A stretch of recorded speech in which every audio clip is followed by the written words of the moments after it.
Those 3 words hit me harder than any slap across the face. I stood there in my tiny apartment, phone pressed to my ear, still wearing my cleaning uniform that reeked of bleach and other people's dirt. My daughter's voice cold, polished, like she'd been practicing how to erase me, cut through the line. "Emma, what do you mean don't come? It's your engagement party." I mean exactly what I said. Her tone was sharp, impatient, like I was a bill collector she didn't have time for. "You'll embarrass us." Us. Not me. Us. Like she'd already chosen a side, and I wasn't on it. "Embarrass you?" My voice cracked. I hated how small I sounded. "Baby, I'm your mother. Mom, please." She sighed, that same sigh she used to give me when I asked about her college friends or tried to video chat during her study sessions. Marcus's family they're different. They're sophisticated. They summer in the Hamptons. His mother wore Chanel to our first dinner. I looked down at my worn scrub pants, the ones with the bleach stain on the knee that wouldn't come out no matter how many times I washed them. "And I wear Walmart," I said quietly. "That's not what She stopped, started again. "Look, you don't know how to act around people like them. You'll talk too loud, or mention your cleaning jobs, or try to hug everyone like we're at some backyard barbecue." My hand started shaking. 23 years. 23 years I raised this girl alone. 3 jobs, cleaning offices at dawn, waitressing lunch shifts, scrubbing floors at night. I missed parent-teacher conferences because I was working.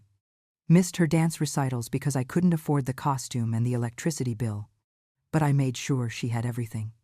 New laptop for college? I ate ramen for 2 months. Spring break trip with her friends? I picked up extra shifts and didn't sleep for a week. That fancy university she loved so much? I broke my back so she could walk across that stage without a single student loan. And now I smelled too much like bleach to stand next to her. "Emma." My throat was tight. "I worked so you could have that life, so you could be around people like them." "I know, Mom. And I'm grateful. Really." She didn't sound grateful. She sounded inconvenienced. "But this party is important. It's at the Kane estate. There will be photographers, people from Marcus's father's company. I just think it's better if you sit this one out." Sit this one out. Like I was a bench player, a backup, someone who didn't make the cut. "Does he know?" I asked, my voice barely a whisper. "Does Marcus know you're ashamed of me?" Silence. Then, "I have to go, Mom. I'll call you after the party, okay? Love you." She hung up. I stood there, phone still pressed to my ear, listening to the dead air. The apartment was quiet. Too quiet. It was always too quiet. I looked around at the walls, peeling paint I kept meaning to fix. Water stain in the corner from last winter's leak. On the TV stand, framed photos lined up like little graves. Emma, at 6, missing her front teeth, hugging me at the park. Emma, at 12, holding her spelling bee trophy, me in my waitress uniform because I came straight from my shift. Emma, at 18, graduation day, cap and gown, that huge smile.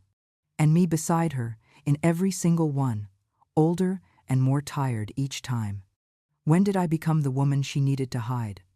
I sank onto the couch secondhand, sagging in the middle, and pressed my palms against my eyes. "Don't cry. Don't you dare cry." But my hands smelled like industrial cleaner, and my back ached from scrubbing someone's marble kitchen that was bigger than this entire apartment, and my daughter didn't want me at her engagement party because I wasn't sophisticated enough. I wasn't Chanel enough. I wasn't enough. My phone buzzed. For a second, my heart jumped. Maybe she called back, maybe she changed her mind. But it was just a reminder. Bathroom cleaning due, Park Avenue penthouse, 6 a.m. tomorrow. I laughed. It came out bitter and sharp. Park Avenue. People like the Kanes probably lived on Park Avenue. People who summered in the Hamptons and wore Chanel and didn't want women like me at their parties. I stood up, joints protesting, and walked to my bedroom, pulled open the top drawer of my dresser, the one that stuck, the one I had to jiggle just right. Underneath my folded work shirts was a small lockbox. I hadn't opened it in 15 years. My hands were steadier now as I pulled it out, set it on the bed. The key was taped to the bottom. I peeled it off, unlocked it. Inside, a single photograph. A man in an expensive suit, younger than I remembered him, standing in front of a construction site, his arm around my shoulders. I was younger too, 25 maybe, wearing a blazer that actually fit, hair styled, lipstick on. I looked like someone. Someone important. Someone who belonged in rooms with people like the Canes. Because I did.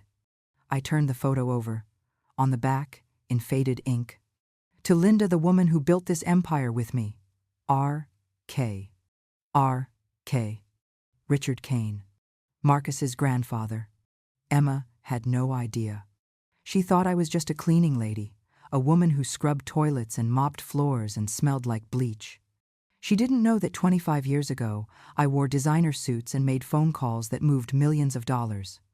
That I sat in boardrooms with men who ran this city and made their problems disappear. She didn't know I was the fixer. She didn't know her father was the journalist who almost exposed it all, the man I loved, the man I warned, the man who died because I couldn't protect him from the very people I worked for. She didn't know I walked away from that empire the moment I found out I was pregnant with her. I wanted her to have a clean life. A normal life. No blood money, no secrets, no sins hanging over her head. So I became no one. I buried Linda Chen the fixer and became Linda Chen the cleaning lady, the waitress, the woman who worked herself to the bone so her daughter could have everything I gave up. And now? Now, she didn't even want me at her engagement party.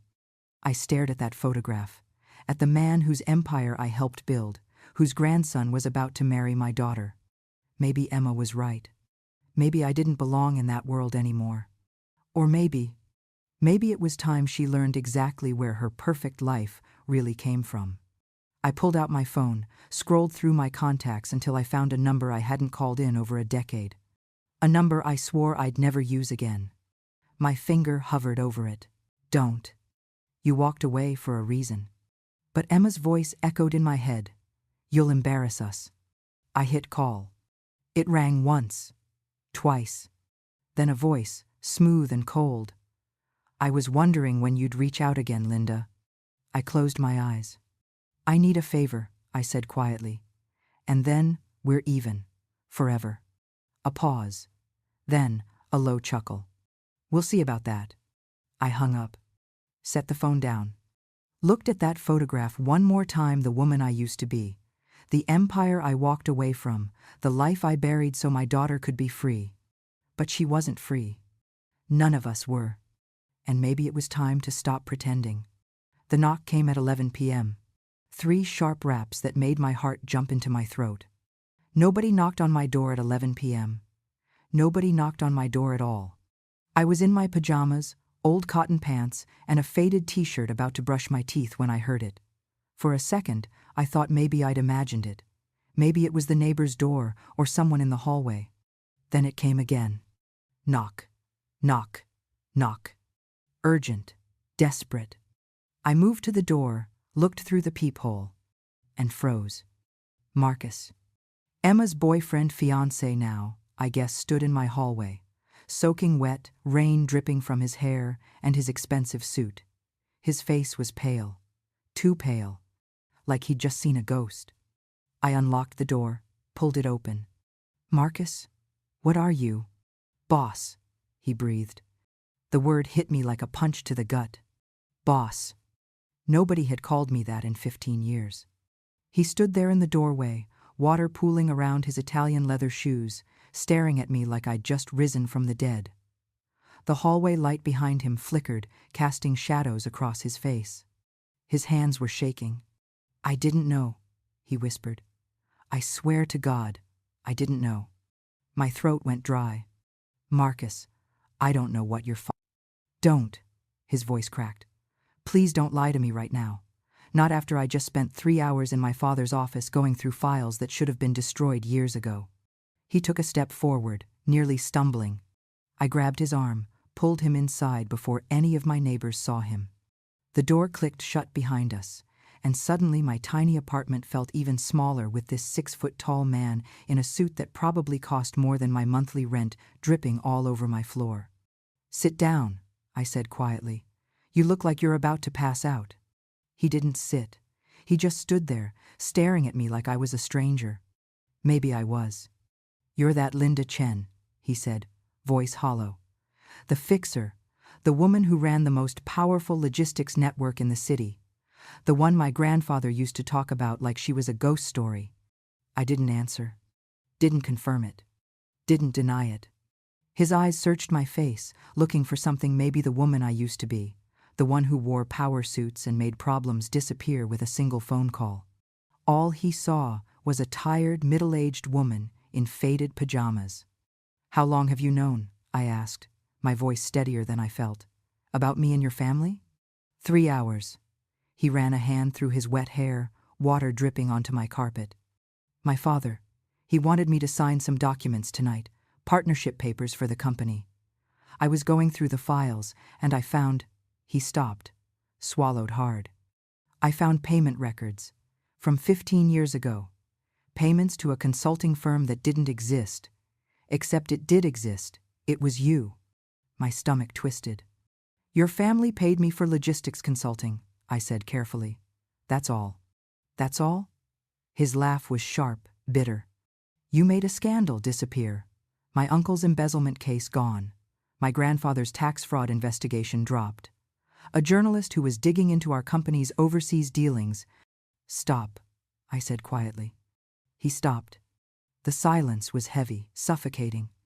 "Emma," he finally whispered, "does she know?" "No." "Does she know anything? About who you were? What you did?" "No." He stared at me, and I watched the pieces fall into place behind his eyes.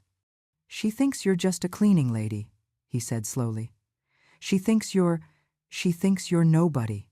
The word stung. Nobody. "I am a cleaning lady," I said, my voice flat. "I have been for 15 years. That other life, it's gone." "No."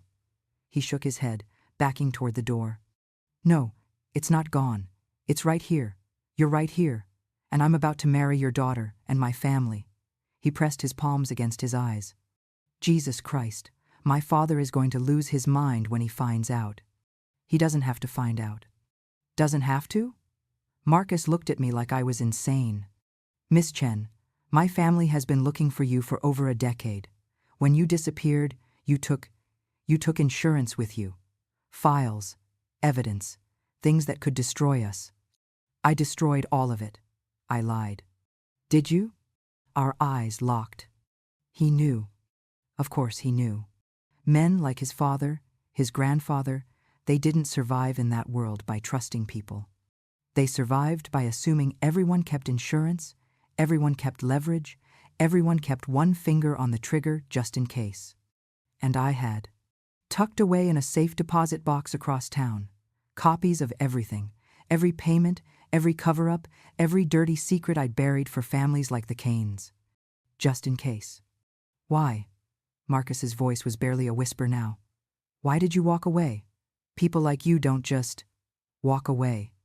"I got pregnant." The words came out before I could stop them. His face went white. "Emma," he breathed. "You walked away because of Emma." I didn't answer. Didn't need to. He could see it on my face, the truth I'd buried for 23 years. The empire I'd abandoned, the power I'd given up, the woman I'd erased so my daughter could have a clean slate. "She can't know," I said quietly. "Marcus, whatever happens between you and me, whatever your family does, Emma can't know. She's going to marry me."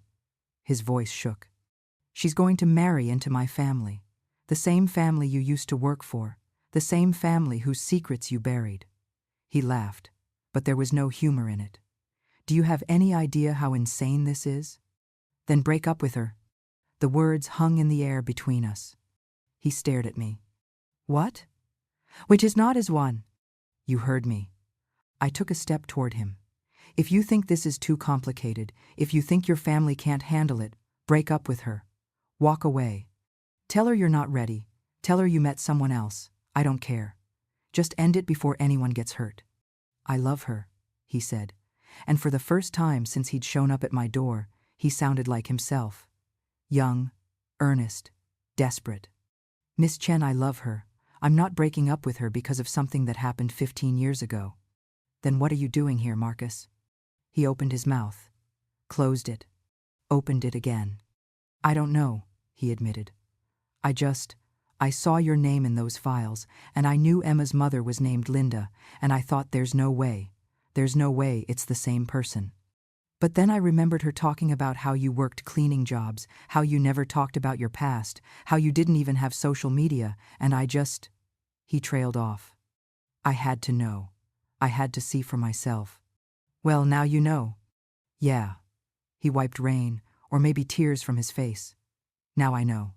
He turned toward the door, put his hand on the knob. I didn't sleep that night. Couldn't. Every time I closed my eyes, I saw Marcus's face, pale, terrified, running away from me like I was a monster. Maybe I was. I sat on my couch until dawn, staring at that photograph of Richard Kane, watching the sky turn from black to gray to pale pink through my window. By 6 a.m., I'd made coffee, I didn't drink, and toast, I didn't eat. By 7 a.m., I'd convinced myself Marcus wouldn't tell anyone. He'd keep quiet, marry Emma, and we'd all pretend last night never happened. By 8 a.m., I knew I was lying to myself. Because men like Victor Kane didn't survive by ignoring threats. And I was a threat. I pulled out the lockbox again, opened it. The photograph stared up at me, young, powerful Linda Chen, the woman who made problems disappear. The fixer. God, I hated that name. But I'd earned it. 15 years ago, I wasn't scrubbing toilets and mopping floors.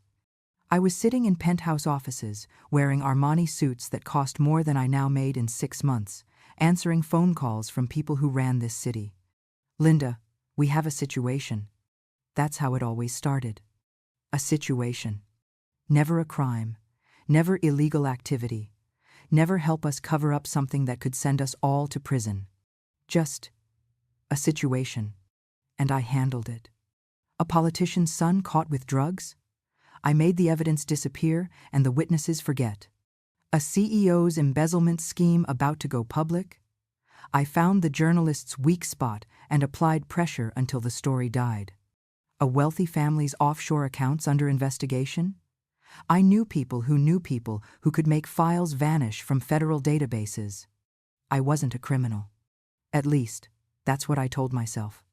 I was a consultant, a problem solver, someone who understood how the world really worked, not the world they taught you about in school, but the real one. The one where money bought silence and power bought protection, and people like me made sure the right people stayed on top. The Kanes were one of my biggest clients. Richard Kane, Marcus's grandfather, had built a construction empire, but empires like that weren't built on concrete and steel alone.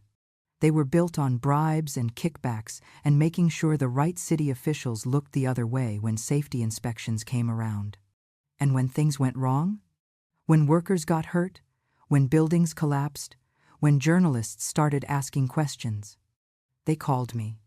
I remember the first time I met Richard. I was 24, working for a consulting firm that was really just a front for people like me. He'd called because his company was being investigated for using substandard materials on a city housing project. People had died. Not many. Just 3. But 3 was enough to end his company, his reputation, his empire. "Make it go away," he'd said, sliding an envelope across his desk.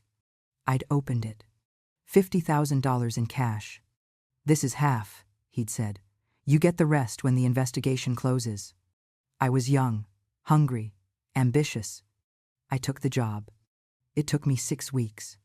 I found the inspector who'd signed off on the materials. Turned out he had a gambling problem and a mistress he didn't want his wife to know about. I offered him a solution. Blame the supplier, take early retirement, keep his secrets safe. He took the deal. I tracked down the families of the victims, immigrants, undocumented, terrified of authorities. I offered them money, lots of it. Enough to disappear, start over somewhere else, never ask questions. They took the deal. The investigation closed. Richard Kane paid me the other $50,000, shook my hand, and said, "You're going to go far, Linda." He was right. Within 5 years, I was running my own operation, no more working for someone else. I was the person people called when they needed someone like me. I had an apartment in Manhattan, a driver, connections that reached into City Hall, the police department, federal agencies. I had power, real power. The kind that made men like Richard Kane treat me like an equal instead of an employee. But power has a price, and I paid it every day. I paid it when I looked in the mirror and saw someone I didn't recognize. I paid it when I couldn't sleep because I kept thinking about the families I'd silenced, the evidence I'd destroyed, the truth I'd buried. I paid it when I met Daniel Torres. Investigative journalist, stubborn, idealistic, stupid enough to think he could expose the people I protected. He'd been digging into the Keynes's overseas operations, illegal labor, money laundering, ties to organized crime. He had evidence, witnesses, a story that would have destroyed them. Victor Kane, Richard's son, Marcus's father, came to me. "Handle it," he said. Simple as that. Handle it. I knew what that meant. Discredit him, threaten him, ruin his career, his reputation, his life if I had to. And if that didn't work, there were people I could call, people who handled things more permanently. I'd never gone that far before. Never had to. But I knew I could. That's what scared me the most, knowing I was capable of it. I arranged a meeting with Daniel, told him I had information about his investigation. He showed up at a coffee shop in Brooklyn, laptop bag over his shoulder, eyes bright with that terrible hope journalists get when they think they're about to break the story of their career. He was 28, handsome in a rumpled, overworked way, wedding ring on his finger. I sat down across from him, slid a folder across the table. "What's this?" he asked. "Photos of your wife, your apartment, your sister's address in New Jersey, your mother's nursing home in Queens." His face went white. "That's a warning," I said quietly. "Walk away from the Kane story. Lose your evidence. Forget everything you know." He stared at me. Then he leaned forward, voice shaking with rage. "You think you can threaten me? You think I'm going to let people like you keep protecting people like them?" "I think you love your wife," I said. "And I think you're smart enough to know what happens if you don't walk away." He stood up, grabbed the folder, and threw it back at me. "Go to hell." Then he walked out. I should have made the call that night. Should have had him dealt with. But I didn't. Because the next day, he came back. Showed up at my office, a place nobody should have been able to find, and demanded to talk to me. "You're good," he said. "Whoever you are, you're really good. It took me 18 hours to find you. You should have used those 18 hours to pack a bag and leave town." "I'm not leaving." He put his laptop on my desk, opened it. "I know what you do. I know who you work for, and I'm giving you a choice. Help me expose them, or I'll expose you too." I should have laughed in his face. Should have had security throw him out. But I didn't. Because something in his eyes, that stupid, reckless idealism, reminded me of someone. Me. The girl I used to be, before I learned how the world really worked. "Why?" I asked. "Why are you doing this? You have a wife, a life. Why risk it for a story?" "Because someone has to." He said it like it was obvious, like it was simple. Because if people like me don't stand up to people like them, then what's the point? We talked for 3 hours. He showed me his evidence, damning, detailed, devastating. I told him about my work, not everything, but enough. Enough that he understood how deep it went, how many people were involved, how impossible it would be to bring them down. "Help me," he said finally. "You know where all the bodies are buried. You know how they operate. Help me do this right." "I can't. Can't, or won't. Both." He looked at me for a long moment. Then he closed his laptop, stood up, and headed for the door. "I'm running the story in 2 weeks," he said. "With or without your help. But I hope you know you're better than this, better than them." He left. And something inside me cracked. I spent the next week following him. Not to threaten him, not to stop him. To protect him. Because I knew what Victor Kane would do when he found out Daniel wasn't backing down. And I was right. 3 days before Daniel's story was supposed to run, I got a call. "We need a permanent solution," Victor said. My blood went cold. "No." "Excuse me?" I said no. "Find someone else." Silence. Then, "You're making a mistake, Linda." "Then I'm making a mistake." I hung up. Called Daniel. "You need to run, right now, tonight. Take your wife and disappear." "What? Why?" "Because they're going to kill you, Daniel. They've already made the call. You have maybe 24 hours. More silence. Then, "Come with me." "What?" "Come with me. Run. We'll go somewhere they can't find us. You can help me finish the story, and then we'll both disappear." It was insane. Reckless. Impossible. "Okay," I heard myself say. We met that night. Made plans. He'd clean out his accounts, I'd grab my emergency cash and fake IDs. We'd leave by morning. But when I got home, there was an envelope on my door. Inside, a single pregnancy test. Positive. I'd taken it 2 weeks ago, shoved it in a drawer, tried not to think about it. Someone had broken into my apartment and left it for me to find. A message. "We know everything about you." I called Daniel. "I can't go." "Linda, I'm pregnant." The words came out strangled. "It's yours." Silence. Then, quietly, "I'll stay. We'll figure it out. Together." "No." Tears were running down my face. "No, you have to go. Take your wife and run. I'll handle this." "Linda." "Go, Daniel. Please, if you love me at all, go." He went. I never saw him again. 3 months later, I got a call from Victor Kane. "Daniel Torres is dead. Car accident. Very tragic." I couldn't breathe. "You're lying." "I'm not. Check the news." I did. He wasn't lying. Single car crash. Drove off a bridge upstate. No witnesses. I threw up. Then I made a choice. I disappeared. Took my emergency cash, my fake IDs, and walked away from everything. Linda Chen, the fixer, was gone. I became nobody. A cleaning lady, a waitress, a single mother. And I never looked back. Until 3 days ago, when my daughter told me I'd embarrass her. Until last night, when her fiancé showed up at my door and called me boss. I stared at Richard Kane's photograph. At the empire I'd helped build. The empire that killed the man I loved. The empire my daughter was about to marry into. And I realized I couldn't run anymore. Not from this. Not from them. My phone rang. Unknown number. I answered. "Hello, Linda." Victor Kane's voice, smooth, cold. "I think it's time we had a conversation. You're not invited." That's what Emma had said. But I went anyway. The Kane estate was exactly what I expected, sprawling, obscene, the kind of wealth that made normal people feel like insects.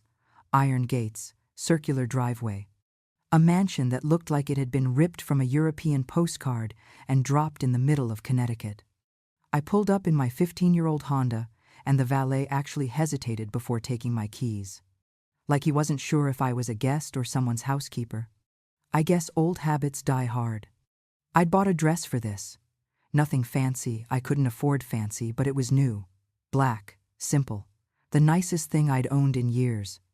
It still looked cheap next to what everyone else was wearing. Women in silk and diamonds, men in tailored suits that probably cost more than my rent. Champagne glasses catching the light from crystal chandeliers visible through the windows. I didn't belong here, but I walked through those front doors anyway. The moment I stepped inside, conversations faltered, heads turned. Not because they recognized me, because I looked wrong. My dress was department store, my shoes were last season, my purse had a broken clasp I'd tried to hide.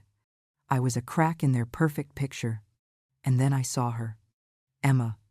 She stood near the grand staircase in a cream-colored dress that probably cost thousands, her hair styled in soft waves, diamonds at her throat. She was laughing at something Marcus said, her hand on his arm, looking like she'd been born into this world. Looking like she belonged. Then she saw me. The color drained from her face.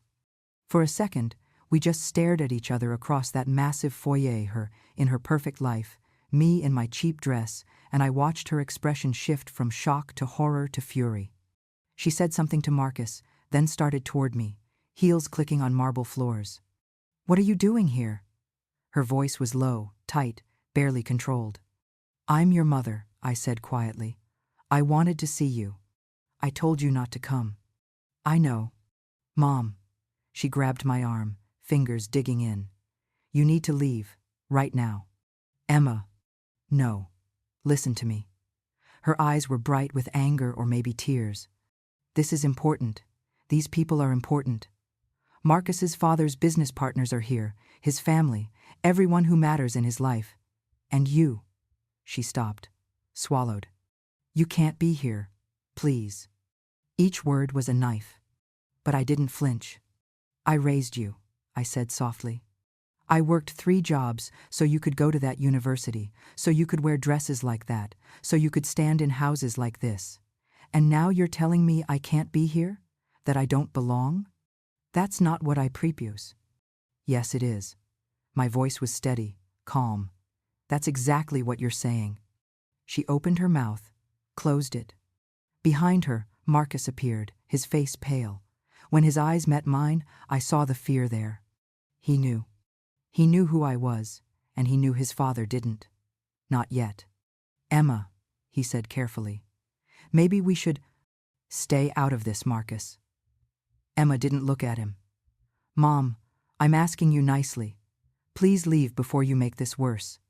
"Worse for who? You? Or the Canes?" Her eyes widened. Before she could respond, a voice cut through the air like a blade. "Linda." I turned. Victor Kane stood 10 feet away, champagne glass in hand, looking exactly like his father had 20 years ago. Same sharp eyes, same predatory smile, same monsters under the expensive suit. He walked toward me slowly, deliberately, like a shark circling prey. "How wonderful," he said, loud enough for nearby guests to hear, that Emma's mother could join us. The way he said mother like it was something amusing, something quaint.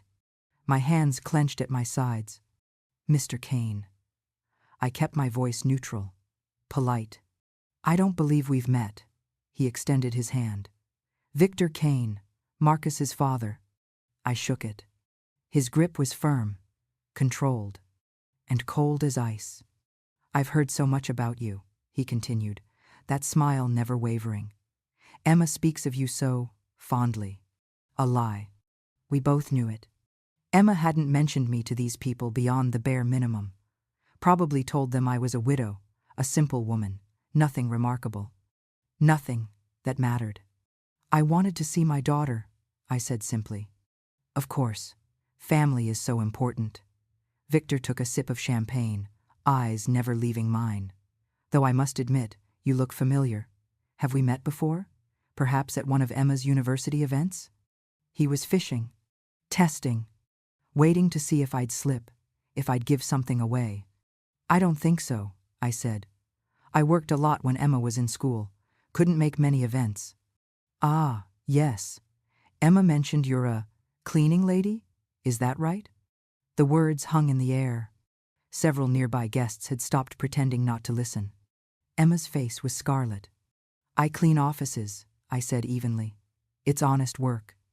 "Of course. Very admirable." Victor's smile widened. "Hard work is the foundation of success, isn't it? My father always said." Richard used to say a lot of things. The words came out before I could stop them. Victor's smile froze. "I'm sorry?" "Your father, Richard Kane. He used to say hard work was the foundation of success, but he also used to say that smart work was better than hard work. That knowing the right people was better than knowing the right things." The silence was deafening. Victor stared at me, champagne glass halfway to his lips. "How did you—" He told me. I held his gaze. "A long time ago." Something flickered behind his eyes. Recognition. Fear. Understanding. "Mom, What are you talking about? Emma's voice was shrill. You didn't know Marcus's grandfather. Didn't I? I looked at her, then back at Victor. Richard Kane, founder of Kane Construction, built half this city's skyline, died, 5 years ago? Heart attack at 72. How do you know all this? Emma looked between us, confusion and panic warring on her face. Because I worked for him, I said simply. The room went still. Worked for him? Emma's laugh was high, nervous. Mom, you're a cleaning lady. I didn't clean his offices, Emma. I turned to face her fully. I solved his problems, big problems, the kind that could destroy companies, ruin families, end careers. Emma's face went blank. You're lying. I wish I was. Marcus. Emma grabbed his arm, desperation in her voice. Tell her she's lying. Your grandfather wouldn't, he didn't. But Marcus wasn't looking at her. He was looking at his father. And Victor was looking at me like I just pulled a grenade and removed the pin. Linda Chen, Victor said slowly. Each word precise, controlled. The fixer. Gasps rippled through the nearby guests. That's impossible, someone whispered. She disappeared years ago. I heard she was dead. Emma was shaking her head, backing away from me. No, you're a cleaning lady. You worked in offices, you scrubbed floors, I did all of that, I said gently. After I left, after I walked away. But before? I looked at Victor. Before, I was very good at making problems disappear. Emma, sweetheart. Victor's voice was smooth again, recovered. Why don't you and Marcus go check on the caterers? I'd like to speak with your mother privately. No. Emma's voice cracked. I want to know what's happening. Emma. Victor's tone left no room for argument. Now. Marcus took her arm, started guiding her away. She fought him for a moment, then let him lead her toward the kitchen, looking back at me like I was a stranger. Like I was a monster. Victor waited until they were gone. Then, his mask dropped. You have some nerve, he said softly, showing up here. After all these years, after you disappeared with God knows what kind of insurance against my family. I came to see my daughter. Bullshit. He stepped closer, voice dropping to a whisper. You came to remind me that you still exist, that you still have leverage. Well, congratulations. You have my attention. I don't want your attention, Victor. I want you to leave Emma alone. Leave her alone? He laughed, but there was no warmth in it. She's engaged to my son. She's about to become family. You think I can just walk away from that? I think you can break them up. Tell Marcus to end it. Blame it on whatever you want, cold feet, different values, I don't care. Just end it before. Before what? Before she learns the truth about her mother? Victor leaned in close enough that I could smell expensive cologne and champagne. Before she learns that her perfect life was built on blood money, that her college fund came from bribes and cover-ups? That the reason she got to be someone is because you buried bodies metaphorically and maybe literally for people like me? My jaw clenched. She doesn't need to know any of that. No, she doesn't. His smile was cruel. Which is why you're going to disappear again. Really disappear this time. Move, change your name. I don't care. Just get out of her life before you ruin it. She's my daughter. She's my future daughter-in-law. And I won't let you destroy my son's marriage before it even starts because you decided to grow a conscience 20 years too late. And if I don't leave? Victor straightened, adjusting his cufflinks. Then I'll tell Emma everything. Every detail, every crime, every person you hurt, every family you destroyed. I'll make sure she knows exactly who her mother really is. He paused. And I'll make sure she never forgives you. The threat hung between us. You wouldn't. Try me. We stared at each other. Two predators. Two people who'd spent years in the shadows, making sure people like us stayed hidden. You're bluffing, I said quietly. If you expose me, you expose your family. Everything I did for the Kanes comes out. The embezzlement, the bribes, the statute of limitations has passed on most of it, Victor interrupted. And what's left? I'll throw my dead father under the bus, say he hired you without my knowledge. that I'm shocked to discover what he did. I'll survive. My company will survive. His eyes hardened. But you? You'll go to prison, and Emma will spend the rest of her life knowing her mother is a criminal. My heart was pounding. He was right.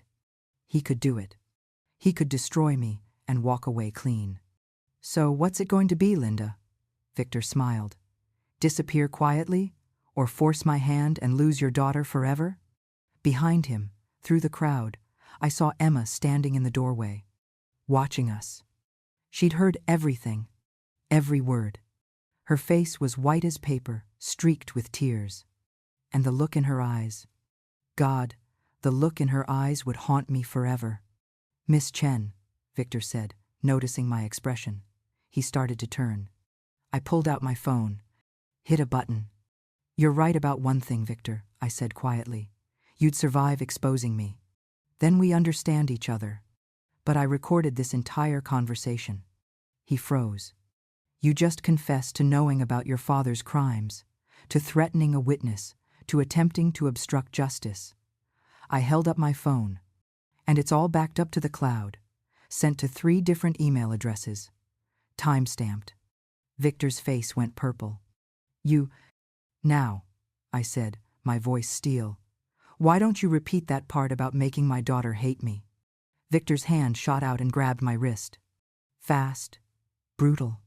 His fingers dug in hard enough to bruise, and for a second I saw the real man behind the tailored suit and practiced smile. The man who'd inherited an empire built on broken rules and buried bodies. Delete it, he hissed. Right now. Let go of me. Delete it. Victor. My voice was calm. Too calm. You're making a scene. He looked around. People were staring now, not pretending to look away, actually staring. Concern on some faces, curiosity on others. One woman had her phone out, probably recording. His grip loosened. I yanked my arm back, stepped away from him. We need to talk, he said through clenched teeth. Privately. I think we're done talking. No, we're not.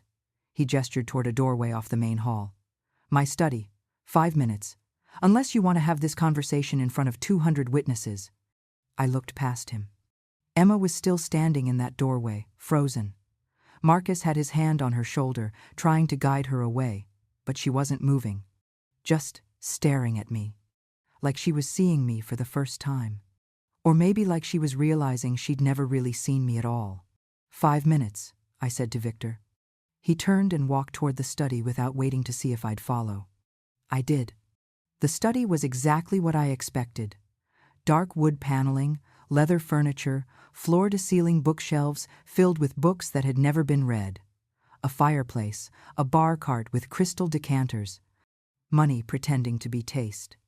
Victor closed the door, locked it. Then he turned on me. Who the hell do you think you are? His composure was cracking. You walk into my home, threaten me, record me without consent. Connecticut is a one-party consent state, I said flatly. I can record any conversation I'm part of. You should know that. You've paid enough lawyers over the years. His jaw clenched. What do you want? I told you, leave Emma alone. End the engagement. That's not happening. Then I go public. Send this recording to every news outlet in the city. Let them dig into Kane Construction, into your father's deals, into every corner you've been trying to keep dark. You'd destroy your own daughter in the process. Victor poured himself a drink scotch, neat and downed half of it. She's about to marry into this family. You expose us, you expose her. Everyone will know her mother was a criminal. Her college fund was blood money. Her entire life is a lie. Better she knows now than after she's legally tied to you. You really think she'll thank you? He laughed bitterly. You really think she'll hug you and say, "Thanks, Mom, for blowing up my life and destroying the man I love?" I didn't answer. Because he was right. Emma wouldn't thank me. She'd hate me. Maybe forever. Victor saw it on my face. His expression shifted. Predatory. You can't do it, he said slowly. You won't. Because despite everything, despite all the people you hurt, all the laws you broke, you love her. and you can't stand the thought of her hating you more than she already does." The words hit like bullets. "She doesn't hate me, doesn't she?" He gestured toward the door. "She told you not to come tonight. She said you'd embarrass her. She spent her entire adult life running away from you, from the poverty you represented, from the life you gave her. And now you want to take away the one thing that makes her feel like she's finally escaped?" He shook his head. "You do that, and she'll never forgive you." My hands were shaking. I shoved them in my pockets. "What do you want, Victor?" "I want you gone. Permanently. I'm not leaving my daughter." "You already did." He set down his glass. "You left her the moment you decided to bury your past instead of being honest with her. You left her when you let her believe you were just a cleaning lady, when you let her be ashamed of you, when you sacrificed your relationship with her to protect her from the truth." He leaned against his desk. "I'm just asking you to finish what you started. By walking away? By disappearing. Move across the country. Hell, move to another country. I'll pay for it. New identity, new life, enough money that you'll never have to clean another toilet." His eyes were cold. "All you have to do is leave Emma alone. Let her marry Marcus. Let her have the life you wanted for her. The life I wanted for her doesn't include being tied to your family." "Why? Because we're criminals?" Victor smiled. "You made us that way, Linda. You covered up our crimes, helped us hide our sins, taught us that rules didn't apply to people like us. You built this monster. You don't get to act horrified by it now." The room tilted. Because he was right. Every family I'd protected, every crime I'd buried, I'd taught them. They were untouchable. I'd created the world where people like Victor Kane could do whatever they wanted and never face consequences. "I walked away," I said quietly. I stopped. "You ran away. There's a difference." He poured another drink. "And now you're back, and you think you can play hero? Protect your daughter from the big bad billionaires?" He laughed. "Emma doesn't need your protection. She chose this life. She loves Marcus. She wants to be part of this family. Who are you to take that away from her? I'm her mother. You're a stranger who shares her DNA." Victor's voice was sharp now, cutting. "She doesn't know you. She doesn't understand you. You've spent 23 years lying to her about who you are, and now you want to blow up her happiness because you finally grew a conscience?" I wanted to hit him. Wanted to scream. Wanted to tell him he was wrong. But I couldn't. Because part of me, the part that had spent 2 decades watching my daughter pull away, watching her become ashamed of me, watching her build a life that didn't include me, wondered if he was right. "Here's what's going to happen." Victor straightened. "All business now. You're going to delete that recording.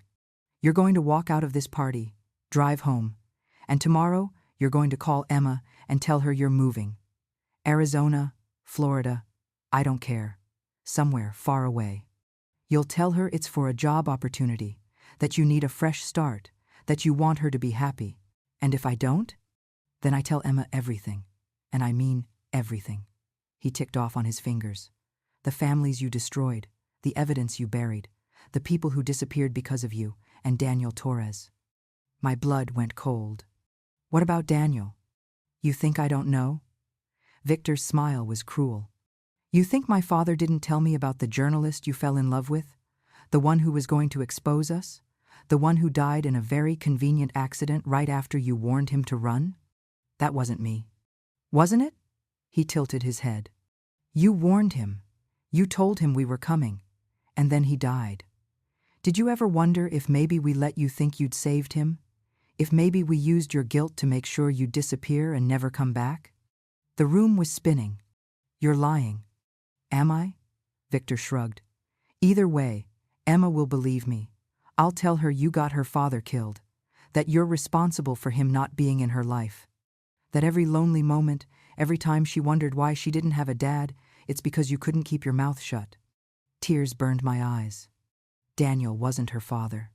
The words came out before I could stop them. Victor froze. "What?" "Daniel wasn't Emma's father." My voice was hollow. "He died 3 months after I got pregnant. We were together for 6 weeks. The timeline doesn't work." "Then who?" The door exploded inward. Not literally, but it burst open with enough force that both Victor and I jumped. Emma stood there, face streaked with tears and rage. Marcus was behind her, pale and horrified. "I picked the lock," Emma said, her voice shaking. "I heard everything, every goddamn word." My heart stopped. "Emma, don't." She held up a hand. "Don't you dare Emma me right now. Don't you dare act like you're the victim here." "Sweetheart." Victor's voice shifted, became smooth again. "This is a private conversation." "Shut up." Emma's eyes were wild. "Just shut up, both of you." She walked into the room, and I'd never seen her like this. Furious, devastated, powerful. "My whole life," she said slowly. "I thought I knew who I was. I thought I understood where I came from. Poor kid, single mom, worked hard, made something of myself." She laughed, but it was broken. "But that was all a lie, wasn't it?" "No, baby, you did make something of yourself. With blood money." Her voice cracked. "You paid for my education with money you made covering up crimes. You sent me to that university with bribes and blackmail and God knows what else. Everything I am, everything I've accomplished, it's built on bodies." "That's not true." "Yes, it is." Tears were streaming down her face now. "You let me be ashamed of you. You let me think you were nothing, that you were just some poor cleaning lady who couldn't do better. And all this time, you were. She couldn't finish. Just stood there, sobbing. I took a step toward her. "Don't touch me." Her voice was ice. I froze. "Emma," Marcus said softly. "Maybe we should." "You knew." She spun on him. "You knew who she was. You came to her apartment, you called her boss, and you didn't tell me. I was trying to protect you." "Everyone's trying to protect me," she screamed it. "Everyone's lying to me and hiding things from me and making decisions about my life. And I'm so sick of it." She looked at Victor. "You sent Marcus to find me, to date me, to propose to me. Not because he loved me, but because you wanted to control my mother." Victor opened his mouth. "Don't bother denying it," Emma said flatly. "I heard you. I heard everything." Then she looked at me. And the pain in her eyes nearly broke me. "Did you ever love me?" she whispered. "Or was I just another one of your cover-ups? Another problem you had to solve?" "Emma, no. Because it feels like my entire existence is just you running away from your past. You didn't become a cleaning lady because you wanted to give me a better life. You did it because you were hiding. From them. From yourself. From the things you'd done." Her voice was shaking. "And I was just collateral damage." "That's not true," I said, and my voice broke. "I love you more than anything. Everything I did, everything I gave up, it was all for you." "Was it?" She wiped her eyes. "Or was it for you, so you could feel better about the person you used to be?" I couldn't answer. Didn't know how. Emma looked between me and Victor. "You're both monsters," she said quietly. "And I'm done." She turned to Marcus. "The engagement's off." His face crumpled. "Emma, please. Did you love me?" Her voice was steady now, cold. "Or were you just following your father's orders?" "I love you." He grabbed her hands. "I swear to God, Emma, I love you. When I met you, I didn't know who you were. I didn't know about your mother. And by the time I found out, I was already lying to me." She pulled her hands away. "Everyone's been lying to me." She yanked the engagement ring off her finger, held it out to him. "Emma, take it, Marcus." He did, hands shaking, tears running down his face. Then Emma walked to the door, stopped, looked back at me. "I don't know if I'll ever forgive you," she said. "Either of you. But I need time. She took a shaky breath. "I need to figure out who I am when I'm not someone's daughter or someone's fiancé or someone's pawn." "Emma, wait." I started after her. She held up a hand. "Don't follow me. Don't call me. Don't." Her voice broke. "Just don't." Then she walked out. Marcus ran after her. Their voices echoed from the hallway, him begging, her refusing. I stood in that study, surrounded by expensive furniture and the wreckage of my daughter's life, and felt something inside me shatter. Victor poured another drink. "Well?" he said. "That went well." I turned on him. And for the first time in 15 years, I let the old Linda Chen show through. "If you or your family ever come near my daughter again," I said quietly, "I will destroy you. Not with recordings or evidence or lawyers. I'll use everything I know, every secret I buried, every connection I still have, and I'll make sure the Kane Empire burns to ash." Victor looked at me, really looked, and I saw fear flicker across his face. "Good. Now," I said, "I'm going to find my daughter, and you're going to stay far, far away from both of us." I walked out. Behind me, I heard glass shatter, Victor throwing his drink against the wall. But I didn't look back. I found Emma in the parking lot. She was sitting on the curb in her expensive dress, mascara running down her face, surrounded by luxury cars that cost more than I'd made in the last 5 years combined. Alone. Marcus was gone. Either she'd sent him away or he'd finally given up. Smart kid. I stopped a few feet behind her. Didn't say anything. Didn't know what to say. For a long moment, neither of us spoke. Just the sound of the party inside, laughter, music, people celebrating, and us out here in the dark. Finally, Emma's voice cut through the silence. "When I was 8, she said quietly, "I asked you why we didn't have a dad." My chest tightened. "You remember what you told me?" "I did. God, I did. I told you he died before you were born." "Yeah," she laughed, but there was no humor in it. "You said he was a good man, that he would have loved me, that he wanted to be there but couldn't." She wiped her face with the back of her hand. "Was that a lie too?" "No." "Really? Because it seems like everything else was." I moved closer, carefully, like she was a wild animal that might bolt. "Your father's name was Daniel Torres," I said.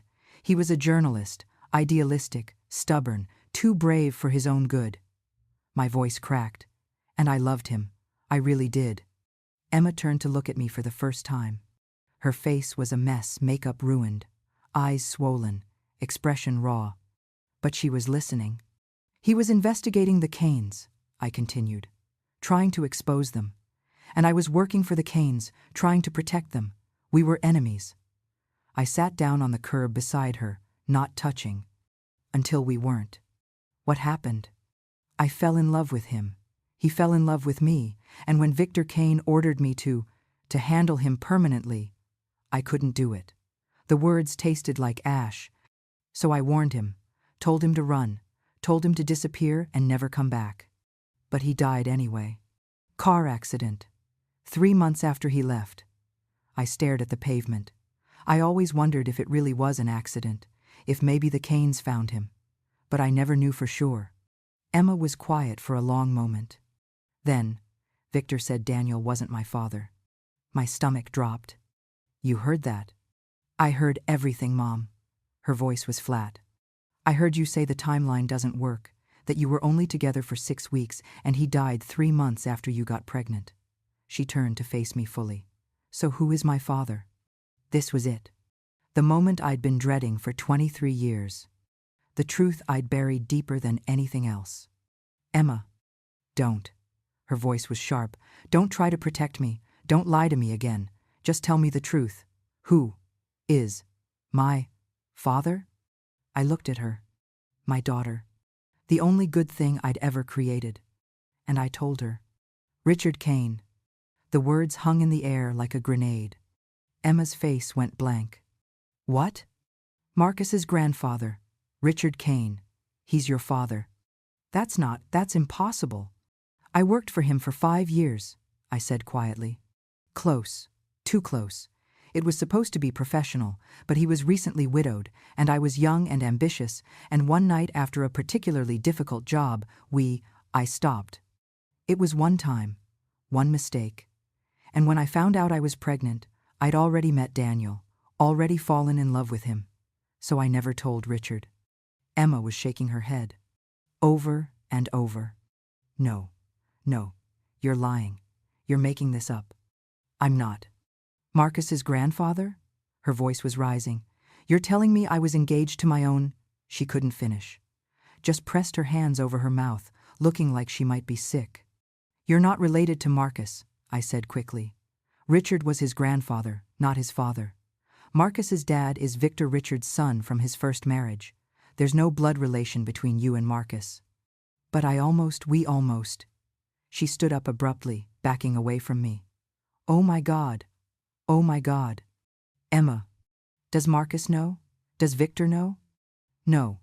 I stood too. Nobody knows. Richard died never knowing he had a daughter. I made sure of it. Why? She was crying again, but these tears were different, angrier. Why would you keep that from me? Why would you let me grow up thinking I was some poor kid with a dead dad when my actual father was a billionaire? Because Richard Kane was a monster. My voice was hard now, sharp. He was cruel and ruthless, and he destroyed people without blinking. I didn't want his money. I didn't want you anywhere near him or his family. But you took his money anyway, didn't you? Emma's laugh was bitter. All those jobs you did for him, all that blood money you used to pay for my life, that was his money. You just didn't want him to know about me while he was alive. I wanted to protect you. Stop saying that, she screamed it. Stop acting like you were some kind of hero. You were a criminal, Mom. You covered up crimes. You helped terrible people get away with terrible things. And then you had a kid with one of them and spent 23 years lying about it. Each word was a knife. But I deserved every cut. You're right, I said quietly. She blinked. What? You're right. About all of it. I looked at her, really looked at her. I'm not a hero. I'm not even a good person.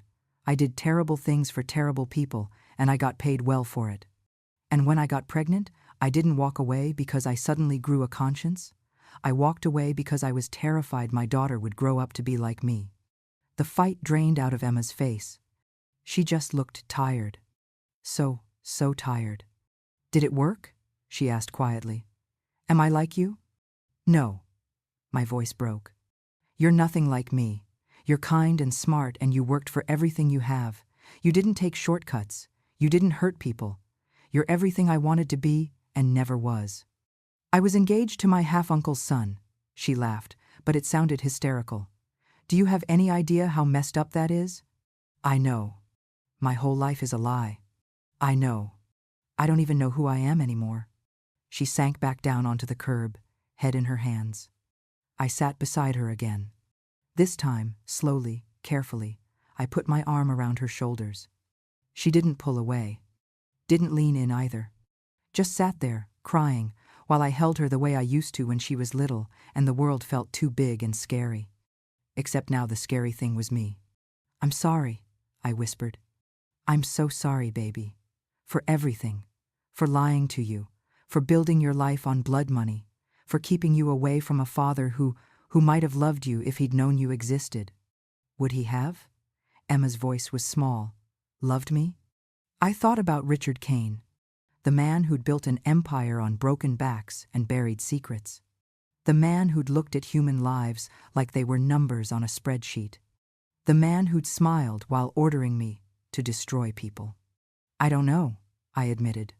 He wasn't capable of love the way normal people are, but he might have been proud of you, might have wanted to know you. And you took that choice away from both of us. Yes. Emma was quiet for a long time. When she finally spoke, her voice was steady, resolved. I need time, Mom. I need to figure out who I am when I'm not living in your shadow or his shadow or the Keynes' shadow. I need to be just me, just Emma. Not Emma Chen, daughter of the fixer. Not Emma Chen, secret granddaughter of a dead billionaire. Just me. Okay. I'm serious. Don't call me. Don't text me. Don't show up at my apartment. Okay. I'll reach out when I'm ready, if I'm ever ready. The words hurt, but I nodded. Okay. She stood up. I stood too. For a moment, we just looked at each other. Then, so quietly I almost missed it, she said. Did you ever really love me? Or was I just a mistake you had to deal with? The question broke something in me.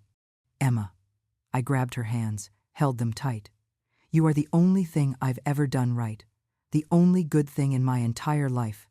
Every choice I made, every lie I told, every job I walked away from, every night I worked myself to exhaustion, it was all for you. Because I loved you more than I've ever loved anything. Tears spilled down her cheeks again. Then why does it feel like you were ashamed of me too? Like you hid me the same way I tried to hide you? Because I was ashamed of myself, I said. Not you, never you. I was terrified you'd find out who I really was and hate me for it. So I became small, invisible. Someone you could be embarrassed by, but never endangered by. I squeezed her hands. I'd rather have you ashamed of me than terrified of me. She pulled her hands away, wiped her face. I need to go. Where? I don't know. A hotel. My friend Sarah's place. Anywhere but here. She looked back at the mansion, at the party still going on inside. Anywhere but near them. Let me drive you. No. She shook her head. I'll call an Uber. She pulled out her phone. I watched her tap the screen, request a ride. 3 minutes away. We stood there in silence, waiting. When the car pulled up, Emma walked toward it. Then stopped. Turned back. Mom? Yeah? That recording you made. Of Victor. Her eyes were hard. Use it. Burn them down. All of them. Then she got in the car and was gone. I stood in that parking lot, watching the taillights disappear. Alone. Again. My phone buzzed. A text from an unknown number. You should have taken the deal. Now it gets ugly. VK. I stared at the message. Then I pulled up my contacts. Scrolled to a name I hadn't called in over a decade. A reporter. One of the few honest ones left. Someone who'd been trying to expose families like the Canes for years. Someone who'd believe me. My finger hovered over the call button. Emma's voice echoed in my head. Burn them down. I hit call. It rang twice. Then, hello? Jessica? It's Linda Chen. I took a breath. I have a story for you. And proof. All the proof you'll ever need. Silence. Then, carefully. Linda Chen the fixer? The one who disappeared 15 years ago? Yeah. Holy shit! I heard rustling, like she was grabbing a notebook. What kind of story are we talking about? I looked back at the Kane mansion. At the party full of wealthy people who thought they were untouchable. At the empire built on bones. The kind that brings down kingdoms, I said. And I told her everything. The rain started an hour after Emma left. I was still in the parking lot, sitting in my Honda, phone pressed to my ear while Jessica took notes on the other end. Wait, she interrupted. You're telling me you have actual evidence, documents, recordings? All of it. I watched rain streak down my windshield. 15 years worth. Every bribe, every cover-up, every crime I helped bury for the Canes and a dozen other families. Why now? Her voice was sharp, suspicious. Why come forward after all this time? Because they went after my daughter. Silence. Then, Jesus, Linda. They don't know you have a kid, do they? They do now. I could hear her breathing on the other end, thinking. This is big, she finally said. This is God. This is Pulitzer-level big. But it's also dangerous. These people don't just roll over. They fight back. I know. And you're willing to risk it? Risk yourself? Risk your daughter? I looked at the mansion one more time. Lights blazing, party still going. People laughing and drinking and celebrating, completely unaware that their world was about to collapse. My daughter told me to burn them down, I said quietly. So that's what I'm going to do. Okay. Jessica's voice shifted professional now, focused. I need you to bring me everything. Tonight if possible. I'll meet you wherever you want. There's a diner on. My passenger door opened. I jumped, nearly dropping my phone. Emma slid into the seat, soaking wet, hair plastered to her face. Emma? What? I came back. She was shaking from cold or adrenaline. I couldn't tell. The Uber got 2 blocks away, and I told him to turn around. I came back. Linda? Jessica's voice crackled from my phone. You still there? I'll call you back, I said, and hung up. Emma and I stared at each other. Why did you come back? I asked. Because I'm tired of running away. She wiped rain from her face. I spent my whole life running from you, from who we were, from where we came from. And tonight I was about to do it again. Get in a car, go hide somewhere, pretend none of this happened. Emma. But that's what you did, isn't it? Her eyes were intense, burning. When you got pregnant with me, you ran. You hid. You pretended to be someone else, and it didn't work. It never works. The past always catches up. I couldn't argue. She was right. So I'm not running, she said. Not anymore. What are you going to do? I'm going to stand here and watch you burn them down. She buckled her seatbelt. But first, I want the truth. The whole truth. Not the version you tell to make yourself feel better. I want to know everything. My hands tightened on the steering wheel. Emma, some of it's bad, really bad. I don't care. You'll hate me. I already hate you. Her voice cracked. But I also love you. And I'm so angry and confused and I don't know how to feel about any of this. So just tell me, please. Let me decide what to do with it. The rain pounded harder against the roof. I took a breath. And I told her. Everything. I told her about my first job helping a congressman cover up a DUI that killed a college student. How I'd made the police report disappear, paid off the witnesses, convinced the victim's family to take a settlement and stay quiet. I told her about the businessman who'd embezzled millions from his employees' pension fund and how I'd helped him move the money offshore and frame his accountant instead. I told her about the socialite who'd killed her husband and made it look like suicide and how I'd cleaned up the scene and bribed the medical examiner. I told her about every family I'd destroyed, every life I'd ruined, every truth I'd buried. And I told her about Richard Kane. It wasn't love, I said quietly. I want to be clear about that. It was convenience, loneliness. He'd just lost his wife. I was young and ambitious and wanted to impress him. It happened once, in his office, late at night after we'd finished covering up a workplace accident that killed 3 people. Emma's face was pale. Did he force you? No. I needed her to understand this. No, Emma. He didn't force me. I made a choice. A bad choice, but mine. And you never told him? No. By the time I found out I was pregnant, I'd met Daniel, and I knew Richard Kane was not the kind of man who should be a father.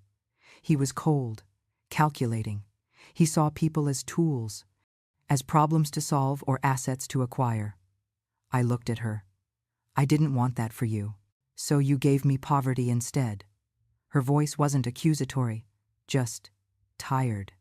You gave me a life where I was ashamed of where I came from, where I worked 3 jobs just like you did, where I had to fight for every single thing. Yes. Why? Because I wanted you to be good. The words came out broken. I wanted you to earn your life honestly, to build something real, not something bought with blood money. I wanted you to be everything I wasn't. Emma was quiet for a long moment. Rain hammered the car. Finally. Did it work? I looked at her, really looked at her. My daughter? Smart, strong, beautiful, built from nothing but determination and sacrifice. Yeah, I whispered. It worked. You're the best thing I've ever made. She started crying. Not the angry tears from before. These were different. Softer. Sadder. I was so mean to you, she sobbed. I told you not to come to the party. I said you'd embarrass me. I acted like you were nothing. Emma. And the whole time, you were protecting me. You gave up everything for me. You became nothing so I could be something. She pressed her hands over her face. And I treated you like garbage. No. I reached over, pulled her hands away. No, baby, you didn't know. You couldn't have known. But I should have seen it. Should have wondered why you never talked about your past, why you worked so hard, why you never... She stopped. God, Mom. You never even dated. In 23 years, you never brought anyone home, never went out, never nothing. You just worked and came home and took care of me. I hadn't thought about it that way. Hadn't realized she'd noticed. I didn't need anyone else, I said simply. I had you. That's not healthy. Probably not. She laughed. It was wet and broken, but it was a laugh. We're so messed up, she said. Yeah. What are we going to do? I thought about Jessica waiting for my call. About the evidence sitting in a safe deposit box across town. About Victor Kane's threat. Now it gets ugly. We're going to do what you said, I told her. We're going to burn them down. Emma wiped her face. All of them? Not just the Kanes? Everyone I protected. Everyone who paid me to bury their sins. Every family who thought they were above the law. I started the engine. It ends tonight. You'll go to prison. Maybe. Probably. Probably, I agreed. And me? Her voice was small. What happens to me? You'll be free. I looked at her. For the first time in your life, you'll know the truth. All of it. And you can decide who you want to be without my lies holding you back. Emma reached over, took my hand. What if I want to be someone who stands by her mother? She said quietly. Even when her mother's a criminal? My throat tightened. Emma, you don't have to date it. I know I don't have to. I want to. She squeezed my hand. You spent 23 years protecting me. Let me protect you for once. How? I don't know yet. A fierce look crossed her face. But I'm not letting you face this alone. Movement outside the car made us both look up. Marcus stood in the rain, soaked through, looking like a drowned rat. He knocked on Emma's window. She rolled it down. What do you want, Marcus? To apologize.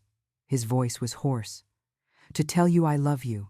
To beg you to give me another chance even though I don't deserve it. You lied to me.